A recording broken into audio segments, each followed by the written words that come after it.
mega storms. Good morning. No flashy yachts, no Twitter fights, just dominance. Good morning. And yet, not everyone applauds. Critics point to labour disputes, wage debates, and the shadow Walmart casts over small-town businesses. But the numbers speak louder than the noise. Walmart generates over $600 billion in annual revenue. That's more than the GDP of most countries. The Waltons aren't just retail moguls. They're architects of a consumer empire that defined the 20th century and continues to dictate the flow of goods, labour, and influence in the 21st. While others flex with flash, yeah, they petrify like a tree, look. And they did it one rowback at a time. And you wouldn't even know, man. That's where they disappear to. It doesn't shout, They can jump straight onto a tree. You wouldn't even know they're there. Look at that.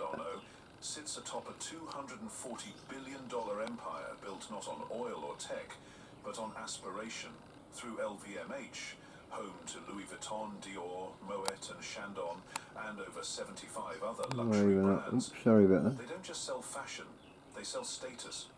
Unlike the flashiness of Silicon Valley moguls, Bernard Arnault's influence is quietly omnipresent. Walk through Paris, Milan, Tokyo or Dubai, look at the tree, look. chances are you're walking past a storefront under his domain. The faces coming out of the tree.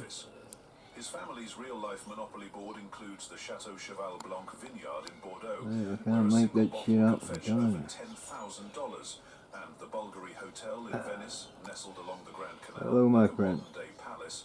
Their mega yacht Thank you. Symphony spans 333 feet, reportedly valued at $150 million, complete with a glass-bottom pool and a helipad. But it's not just luxury. They've engineered legacy. Arnault has strategically placed his 5 children across divisions of LVMH, ensuring continuity without chaos. Their presence is felt, from fashion shows in Paris to backstage at Moet's champagne cellars. Behind the elegance lies precision. The Arnaults are meticulous, controlling supply chains, acquiring heritage maisons, what's that tree called? LVMH to record-breaking Is that the white ox tree? during global downturns.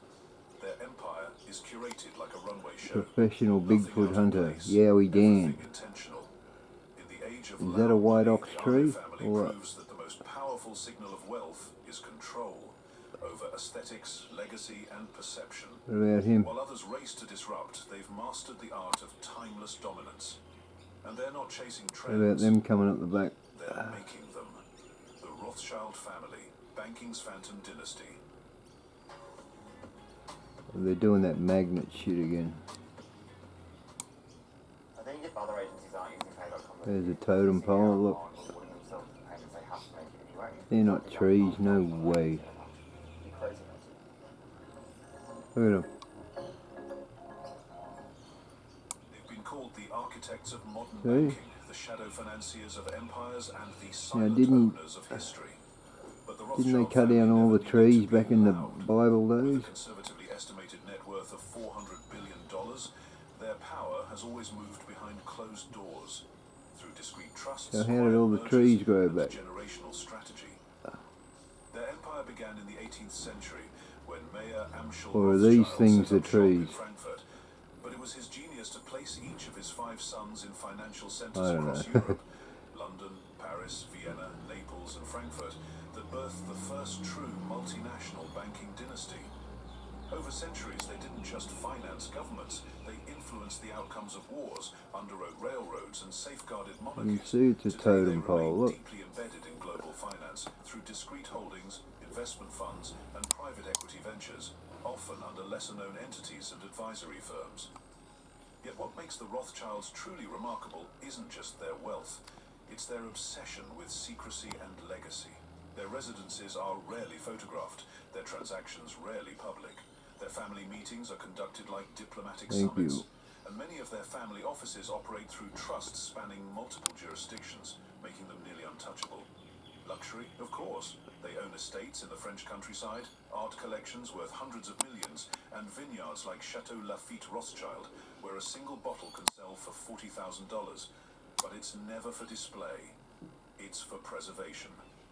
In an age where wealth screams on social media, the Rothschilds remain a phantom dynasty, proving that the most powerful families aren't always the loudest. They are the blueprint of dynastic permanence. Comment, silent money moves loudest if you believe legacy matters more than headlines. And stay tuned. What comes next makes even the Rothschilds look exposed. The Al Saud family, oil empire with royal power. They are not just a royal family, they are a Thank you, sovereign my force